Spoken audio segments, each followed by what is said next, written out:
2025 ମସିହା ଶନିବାର ହଉନି ଗଣତନ୍ତ୍ର ତାରିଖ ଶନିବାର କି ନାହିଁ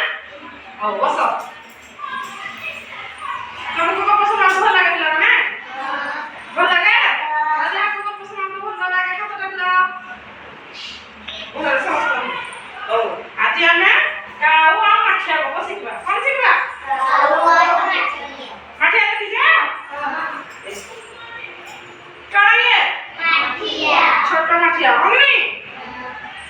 ଆମେ ଏଇ ମାଠିଆର ଘର ରଖିବା ପାଇଁ ଯଦି ଆଉ ଏଇ ବଡ ମାଠିଆରେ ଛୋଟ ମାଠିଆ ଅଛି କାଉ ଦେଖିଛ ପିଲାମାନେ କାଉ ଦେଖିବାକୁ କୋଉ ନାମ ଅଛି କାଉ ସିଲୁଡେ କା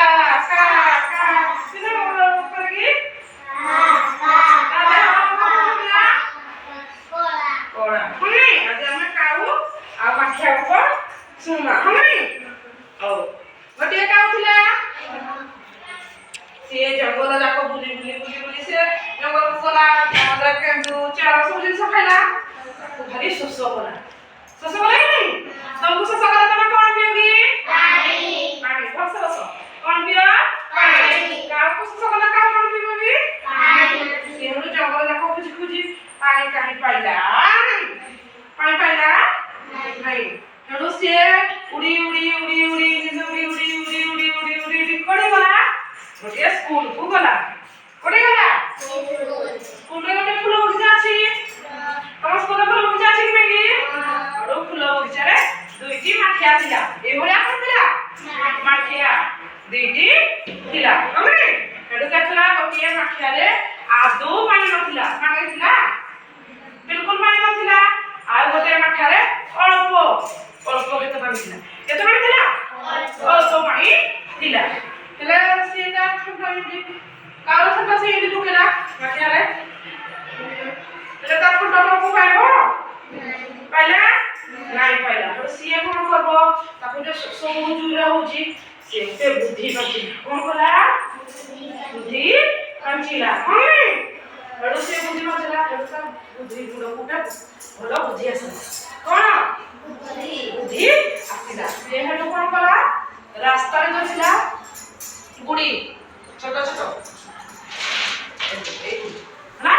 এই গুড়িକୁ ସେ କଣ କଲା ତାର ଥଣ୍ଟରେ ଏମିତି ଗୋଟେ ଆଣି ମାଠିଆରେ ଦେଲା କଣ କଲା ମାଠିଆରେ ଏମିତି ପୁରେଇ ଦେଲା ଏମିତି ପୁରେଇବା ଦ୍ୱାରା କଣ ହବ କହିଲେ ପିଲାମାନେ ତଳ ପାଣି ଉପରକୁ ଉଠି ଆସିଲା ହଉନି ତଳ ପାଣି ଉପରକୁ ଉଠି ଆସିଲା ଏଠୁ ତା ଥଣ୍ଟ ପାଇଥିବ କି ନାହିଁ କହିଲ ଏଠୁ କାଉ କଣ କଲା ପାଣି ପିଇଦେଲା ପିଇଲା କା ଏଠୁ ତମେ କଣ ଶିଖିଲ କରୁ କାଉ ମାଠିଆ ଶିଖିଲ ଯେ କଣ ଶିଖିଲ ଆମେ ଯଦି ଠିକ ସମୟରେ ବୁଦ୍ଧି ଲଗେଇ କାମ କରିବା ହେଲେ କଣ ହବ ଅସୁବିଧାରେ ପଡ଼ିବା ନାହିଁ ସେ ବୁଦ୍ଧି ଥିଲା ବୋଲି ରାସ୍ତାରୁ ଆଣି ପୁରେଇକିନା ପାଣି କେତେ ବି ଲାଗେନି ଆଉ ଯଦି ସିଏ ଭାବି ଦେଇତା ମୁଁ କିଆ କରିବି ଉଲେଇ ଦେଇତେ ଯା ହେଲେ ସେ ଶୋଷରେ ବି ତାର ଜୀବନ ନେଇଯିବେ କି ନାହିଁ ସେଥିପାଇଁ ଆମେ କୌଣସି କାମ କରିବା ପୂର୍ବରୁ ସବୁବେଳେ ବୁଦ୍ଧି ଖର୍ଚ୍ଚ କରିବା କଣ କରିବା ଭଲ ଲାଗିଲା ପିଲାମାନେ